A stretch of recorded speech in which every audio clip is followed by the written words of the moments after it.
नमस्कार दोस्तों, आपका अपना दोस्त प्रिंस बाली आपके सामने है। Welcome you all to my YouTube channel Prince Bali vlogs. और आज के इस दिन पे हम बात करेंगे South Africa versus India series, जो फ्रीडम सीरीज़ खत्म हुई है उसकी। उससे पहले हम बात करते हैं थर्ड टेस्ट मैच की।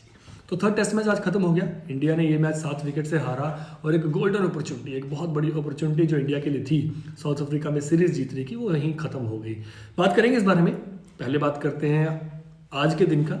तो आज का दिन तो साउथ अफ्रीका के बल्लेबाजों ने पूरी तरह से डोमिनेट किया और पैटरसन ने एक बार फिर से बहुत ज़बरदस्त बैटिंग की पैटरसन ने, और ज़बरदस्त बैटिंग से टीम को मैच जिता दिया। और मेरे ख्याल से इससे अच्छी सीरीज़ का अंत साउथ अफ्रीका के लिए नहीं हो सकता था। देखिए, जब सीरीज़ शुरू हुई तो हम लोगों ने बहुत बड़ी बड़ी बातें कर रहे थे कि इंडिया के लिए एक अपॉर्चुनिटी, और पहले मैच की बात तो हमें लगा था कि शायद कहीं इंडिया वाइट वॉश करके ना आए वहाँ से, लेकिन ऐसा कुछ नहीं हुआ। और फुल क्रेडिट टू डी नलगर, कप्तान डी नलगर को पूरा क्रेडिट जाता है। उन्होंने टीम को जोड़ा, पहले मैच के बाद यंगस्टर्स को रिस्पॉन्सिबिलिटी समझाई और एक ज़बरदस्त मैच उन्होंने जिता के दिखाया।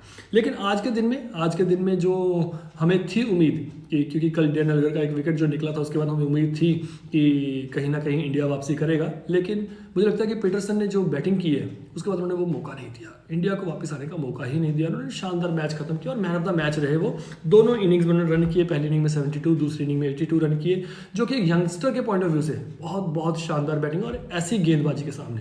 देखिए, आप कुछ भी कहें, इस सीरीज में भी भारतीय गेंदबाजी शानदार रही है। इंडिया अगर ये सीरीज हारा तो उन्हें बल्लेबाजों की वजह से हारा है। हम बात करते हैं, ये तो रहेगा। तो मैच खत्म हुआ, मैन ऑफ द मैच रहे Peterson, man of the match रहे। दोनों इनिंग्स में 50 बनाई उन्होंने और टीम को मैच जिताया। अब बात करते हैं कल जो हुआ। कल जब अश्विन की बॉल पे जब 21 रन पे खेल रहे थे डी नलगर, एक LBW की अपील हुई, मेरे ख्याल से वो आउट था। मतलब मेरा अपना एक पॉइंट ऑफ व्यू है, वो आउट था। और मुझे लगता है कि कहीं ना कहीं उसमें गलती है। देखो, टेक्नोलॉजी है, टेक्नोलॉजी में गलतियां होती हैं, लेकिन वो एक अलग गलती थी। क्योंकि देखो, जो बॉल है वो नी हाइट पे लगा है। जब नी हाइट पे बॉल लगा है तो विकेट के ऊपर से निकल जाए, मुझे नहीं लगता ऐसा कोई चांस है। और बॉल ऊपर पड़ा हुआ बॉल था, तो ऐसा कोई स्कोप नहीं था। लेकिन उसके ऊपर जो इंडिया टीम ने जिस तरह से रिएक्ट किया, मुझे लगता है वहाँ से हमने मोमेंटम लूज़ कर दिया।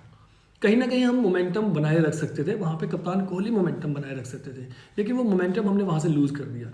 मोमेंटम लूज़ कर दिया हमने। वो भी देखा, विराट कोहली को स्टंप माइक पे आके बोलते हुए देखा, ही सेड कि अपनी टीम पे फोकस करो, ठीक है, कि वो बॉल को कैसे शाइन करते हैं। ज़रूरी नहीं है जो टीमें बाहर से आ रही हैं उन्हीं पे अपना फोकस रखो। तो कहीं ना कहीं ये भी एक पॉइंट मुझे लग रहा है कि कुछ ना कुछ ऐसा हुआ है मैच में जिस वजह से ये पॉइंट उठा है। लेकिन जब आप कप्तान हो तो आपको मोमेंटम बना के रखना पड़ेगा। आप मोमेंटम लूज़ नहीं कर सकते। हाँ, ऐसी चीज़ें होती हैं, आप कर सकते हो। Being aggressive captain sometimes you can आप अपना दिल खोल के रख सकते हो सामने, और आपने वो किया। लेकिन वहाँ से कहीं ना कहीं हमने मोमेंटम लूज़ कर दिया, क्योंकि उसके बाद लगातार बाउंड्रीज आती गई। तो वो हुआ। सेम तरीके से KL राहुल को भी हमने सुना, उन्होंने भी स्टंप माइक पे आके कहा कि it's the whole country playing against the 12 guys. So थोड़ा सा अजीब था। अश्विन भी पीछे नहीं रहे एज यूजुअल, जैसा अश्विन का नेचर है। तो उन्होंने कहा you should find better ways to win. तो ये बात उन्होंने सुपर स्पोर्ट को बोली।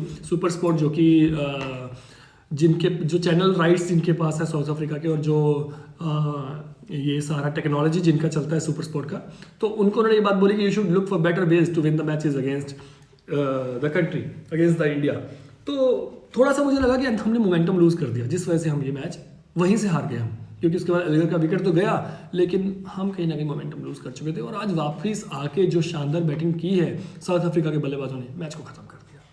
अब बात करते हैं सीरीज की। तो सीरीज में मैन ऑफ द सीरीज रहे पीटरसन, हाईएस्ट स्कोरर इस सीरीज के 276 रन। देखिए, कितनी बड़ी अचीवमेंट है एक यंगस्टर के लिए, एक ऐसे बॉलिंग अटैक के सामने। इंडियन बॉलिंग अटैक इस टाइम मेरे ख्याल से Indian bowling attack best bowling attack है अक्रॉस द वर्ल्ड, इसमें किसी को कोई डाउट नहीं है। और कहीं कोई मुझे लगता है ऑस्ट्रेलिया का एक बॉलिंग अटैक है जो उनसे फाइट कर सकता है, लेकिन ये एक ज़बरदस्त बॉलिंग अटैक है। मैन ऑफ द सीरीज रहे वो। और सबसे बड़ा कारण जो विराट कोहली ने भी सीरीज के बाद बोला, जो मैच के बाद बोला, उन्होंने कहा कि हमारा हार का कारण हमारा बैटिंग कोलैप्स, और बैटिंग कोलैप्स हमारा लगातार होता रहा। देखिए, एक बात याद आप कीजिएगा, जो पिछला टूर इंडिया का साउथ अफ्रीका का था, उसमें हमारी हार का कारण ये था कि हम 250 रन नहीं बना पा रहे थे। सीरीज में बॉलर्स ने उस टाइम भी अच्छा किया था, सीरीज में बॉलर्स ने इस बार भी अच्छा किया। और कहीं ना कहीं सीरीज की शुरुआत में मुझे लग रहा था कि शायद इंडिया टीम को यहाँ पे 7 बैट्समैन के साथ उतरना चाहिए। क्योंकि क्या होता है कि जहाँ पे आपके बैट्समैन नहीं क्लिक करते हैं, क्योंकि विकेट्स ऐसे हैं, बाउंसी विकेट्स हैं, और उनके गेंदबाजों का जो कद हाइट जो है वो हाइट की वजह से उनको बाउंस मिलता है। तो वो चीज़ें सब फैक्टर कहीं ना कहीं मायने रखते हैं। लेकिन इंडिया ने अपने वही पुराने कॉम्बिनेशन को बैक किया जो ऑस्ट्रेलिया में और इंग्लैंड में कामयाब रहा, और कहीं ना कहीं हम एक बैट्समैन शॉट चल रहे थे। और सबसे बड़ी दिक्कत, इंडिया का मिडल ऑर्डर बिल्कुल क्लिक नहीं कर रहा है। मुझे नहीं लगता है कि श्रीलंका टूर पर रहाणे को और पुजारा को मौका मिलेगा। It could be a bold statement for me, but मुझे नहीं लग रहा है। ऐसा इसलिए नहीं लग रहा है क्योंकि ये लोग लगातार फेल हो रहे हैं। अब देखिए, जो इस साल के पिछले साल में 8 टेस्ट मैचेस जो हुए हैं उनमें रहाणे की एवरेज 18 की है, चेतेश्वर पुजारा की एवरेज 26 की है। तो थोड़ा टफ है। मुझे नहीं लगता कि मैनेजमेंट और बैक करेगी इनको। अब इनको डोमेस्टिक में जाकर रन करने पड़ेंगे मेरे ख्याल से। बात करते हैं बॉलिंग की, तो बॉलिंग में भी साउथ अफ्रीकन गेंदबाजों का बोलबाला रहा। हाईएस्ट विकेट टेकर रहे रबाडा, 20 विकेट थे उनके इस सीरीज में, और दूसरे नंबर पर रहे जेनसन ने 19 विकेट निकाले। और मेरे ख्याल से साउथ अफ्रीका के लिए इस टूर्नामेंट की वो एक खोज है।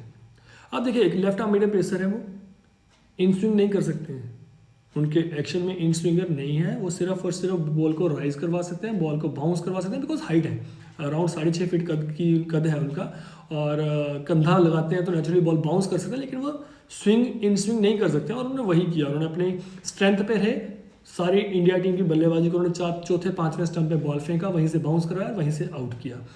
आप एक चीज़ समझिए, साउथ अफ्रीका का बॉलिंग अटैक क्या बन सकता है। रबाडा नॉट जब वापस आएंगे, इंजर्ड है अभी, वापस आएंगे, नगीडी एंड जेनसन, शानदार बॉलिंग अटैक। मेरे ख्याल से साउथ अफ्रीका टीम एक सही लाइन पे जा रही है और एक अच्छी टीम बन के सामने आ सकती है। ठीक है, बैटिंग में अच्छी स्ट्रेंथ है मेरे ख्याल से। यही इसको अगर वो बैक करेंगे, अपने इस बैटिंग ऑर्डर को बैक करेंगे। देखिए, नीचे बवुमा उनको बहुत बड़ा एक प्लस देते हैं, क्योंकि बवुमा का क्या है, वो लग के खेलते हैं और बहुत पॉजिटिव प्लेयर लगते हैं मुझे। बड़े अभी से नहीं, जब वो टीम में आए थे मुझे तब से पता नहीं क्यों उनका टेक्निक, उनका स्टाइल बहुत ही अच्छा लगा था मुझे। कहीं ना कहीं वो जिम्बाब्वे के ततेंद्र टाबू की याद दिलाते हैं, लेकिन बहुत शानदार बैट्समैन, और उन्होंने करके दिखाया। इस सीरीज में भी उन्होंने किया। हालांकि उनके बारे में ये कहूँगा कि वो बहुत ज़्यादा उनका शोर नहीं मचता है, लेकिन वो परफॉर्मर हैं, उन्होंने इस सीरीज में भी परफॉर्म किया। बात करते हैं टीम इंडिया की।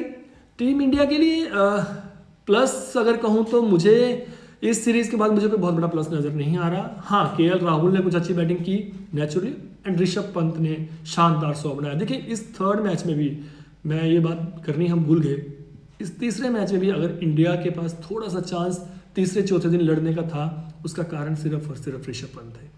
ऋषभ पंत के साथ किसी एक बैट्समैन को खड़े होना था वहाँ पे, क्योंकि क्या होता है, पार्टनरशिप बहुत इंपॉर्टेंट है, और इस पूरी सीरीज में हम लोग पार्टनरशिप नहीं कर पाए। देखिए, आप याद कीजिए, पहली इनिंग्स में भी चेतेश्वर पुजारा और विराट कोहली की पार्टनरशिप टूटी, उसके बाद हम खत्म, हमारी पार्टनरशिप ही नहीं हो पाई और विराट कोहली अकेले रह गए।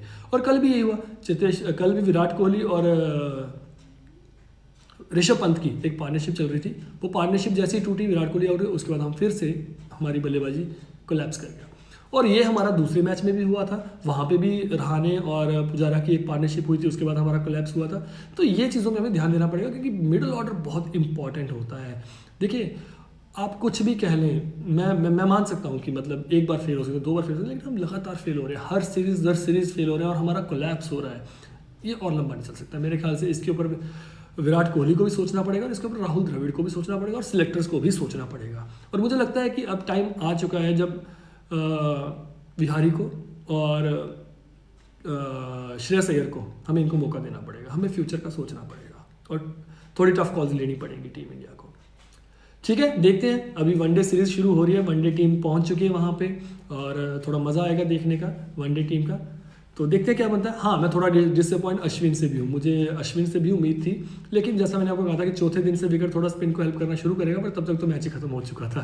तो बहुत कुछ हम उनके लिए नहीं कह सकते हैं, लेकिन फिर भी मुझे एक उम्मीद उस प्लेयर से रहती है, और इस बार अश्विन ने बल्ले से भी कुछ नहीं कर पाया और गेंदबाजी से भी कुछ नहीं कर पाया इस सीरीज़ में वो। तो थोड़ा सा मुझे लगता है कि अश्विन को ध्यान देना पड़ेगा, लेकिन one out series we can't say कि he is a bad player, he is a very good player, he is a big player and he is a star. तो मैं हमेशा अश्विन को अच्छा मुझे पसंद है वो, क्योंकि वो फाइट करते हैं, ही इज़ अ फाइटर, और फाइटर तो कभी कभार फेल होते हैं, लेकिन लड़ते हैं और चलते हैं। ठीक है दोस्तों, मिलते हैं वनडे सीरीज़ के बाद, और तब तक सबको शबा खैर और नमस्कार। मेरे चैनल को लाइक कीजिए, सब्सक्राइब कीजिए और शेयर कीजिए। कोई भी क्वेश्चन हो तो नीचे डालिए। Thank you, thanks a lot.